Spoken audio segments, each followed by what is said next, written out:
अस्सलाम वालेकुम। आज का टॉपिक है हमारा इंट्रामॉलिक्यूलर फोर्सेस ऑफ अट्रैक्शन। सबसे पहले ये देख लेते हैं कि इंट्रामॉलिक्यूलर फोर्सेस का मतलब क्या है। ठीक है, तो इंट्रामॉलिक्यूलर मींस वो फोर्सेस जो दो मॉलिक्यूल्स के दरमियान में हों। The forces of attraction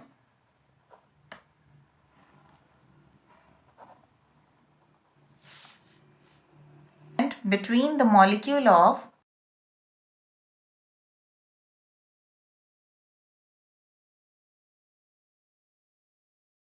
element and compound. ऐसी फोर्सेस जो दो मॉलिक्यूल्स के दरमियान में हो, उस फोर्सेस को हम बोलेंगे ये इंटरमॉलिक्यूलर फोर्सेस है। ठीक है, तो ये नाम से देखें पता चल रहा है inter mean between, molecules mean obviously molecule के दरमियान में जो फोर्सेस होगी। हम लोग कोई भी एक एग्जांपल लिख लेते हैं। हमने दो मॉलिक्यूल HCl के ले लिए, एक HCl का मॉलिक्यूल ये और एक HCl का मॉलिक्यूल ये हो गया। ठीक है, इस पे पार्शियल पॉजिटिव चार्ज है, इस पे पार्शियल नेगेटिव, इस पे पार्शियल पॉजिटिव और इस पे पार्शियल नेगेटिव आ जाएगा। इन दो मॉलिक्यूल्स के दरमियान में इस तरह की डॉटेड फोर्स ऑफ अट्रैक्शन होती है। अब ये जो डॉटेड फोर्स ऑफ अट्रैक्शन है, इसको हम बोलेंगे ये है इंटरमॉलिक्यूलर फोर्सेस। ठीक है, ये होगी इंटरमॉलिक्यूलर फोर्सेस। और ये जो सॉलिड बॉन्ड है, इसको हम बोलेंगे ये है केमिकल बॉन्ड। इसका मतलब दो मॉलिक्यूल के दरमियान में ये जो डॉटेड लाइन है, ये क्या होगी, ये इंटरमॉलिक्यूलर फोर्सेस है। और एक मॉलिक्यूल के अंदर जो फोर्सेस होती है, मतलब विद इन द मॉलिक्यूल, इसको हम बोलेंगे केमिकल बॉन्ड, या इसके लिए एक और टर्म भी यूज होती है इंट्रामॉलिक्यूलर फोर्सेस। ठीक है, अब आप इन दोनों की अपीयरेंस से चेक करो, ये डॉटेड लाइन है, ये सॉलिड लाइन है। इसका मतलब जो ये वाली फोर्सेस होंगी, ये फोर्सेस होंगी वीक। ठीक है, ये वीक फोर्सेस होंगी। और अगर इनको देखा जाए तो ये क्या होंगी, ये होंगी स्ट्रॉन्ग फोर्सेस।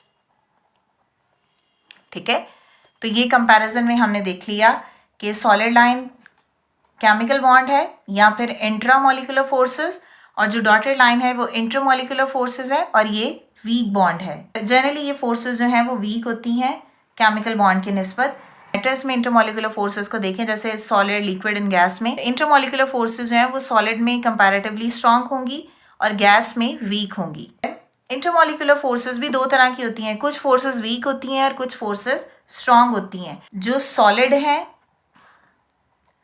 उनमें ये फोर्सेस रिलेटिवली स्ट्रॉन्ग होंगी। ठीक है,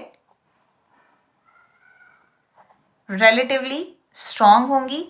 और जो गैस है उनमें वीक होंगी। इसी तरह जो मेल्टिंग पॉइंट है प्लस जो बॉइलिंग पॉइंट है, वो डिपेंड करता है स्ट्रेंथ ऑफ द फोर्सेस पे। ठीक है, स्ट्रेंथ ऑफ इंटरमॉलिक्यूलर फोर्सेस।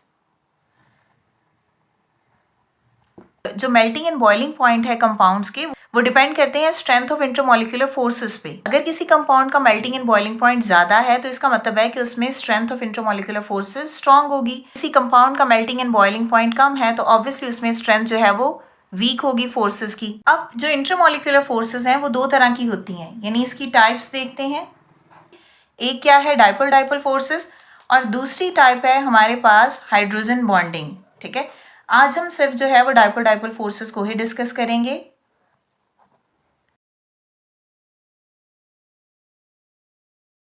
इसको देख लेते हैं दोबारा, डाइपोल डाइपोल फोर्सेस क्या आती है, बिकॉज पढ़ाते हुए जो है वो कैमरा बंद हो गया, रिकॉर्ड कुछ नहीं हुआ, तो चलें रिपीट कर लेते हैं।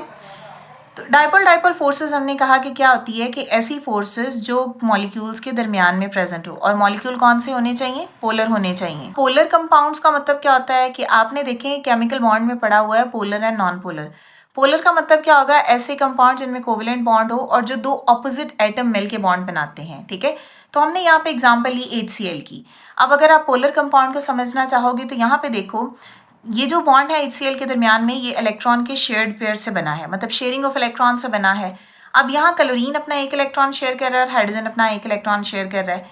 जब क्लोरीन और हाइड्रोजन इलेक्ट्रॉन शेयर कर रहे हैं तो क्लोरीन के पास स्टिल 6 इलेक्ट्रॉन अभी भी पड़े हैं एक शेयर करने के बाद, और हाइड्रोजन के पास कुछ भी नहीं बचा। जैसे कि देखिए यहाँ पे मैंने लिखा हुआ है, तो जब ये दोनों एक एक इलेक्ट्रॉन शेयर कर रहे हैं तो वो तो एक बॉन्ड बन जाएगा, लेकिन ये जो इलेक्ट्रॉन्स हैं रिमेनिंग क्लोरीन के एज इट इज यहाँ पे पड़े हैं और हाइड्रोजन के पास कुछ भी नहीं है। जब ये बॉन्ड बनेगा तो शेयर्ड पेयर इलेक्ट्रॉन का जो होल्ड है, जो झुकाव है, वो क्लोरीन की तरफ ज्यादा होगा।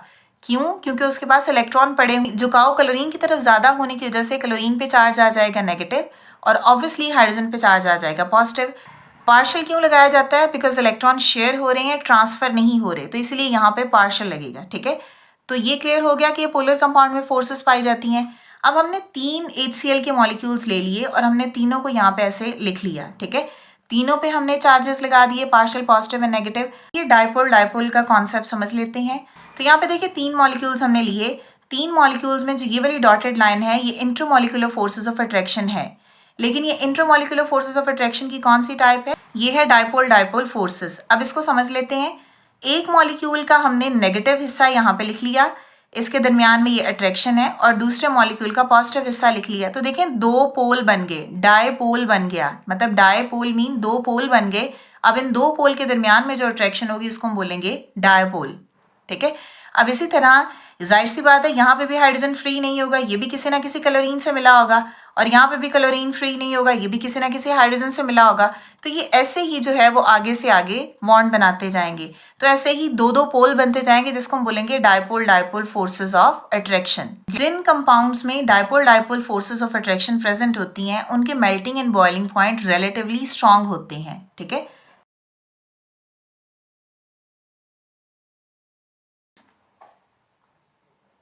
which have dipole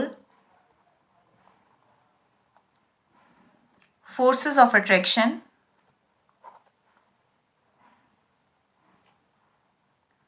will show relatively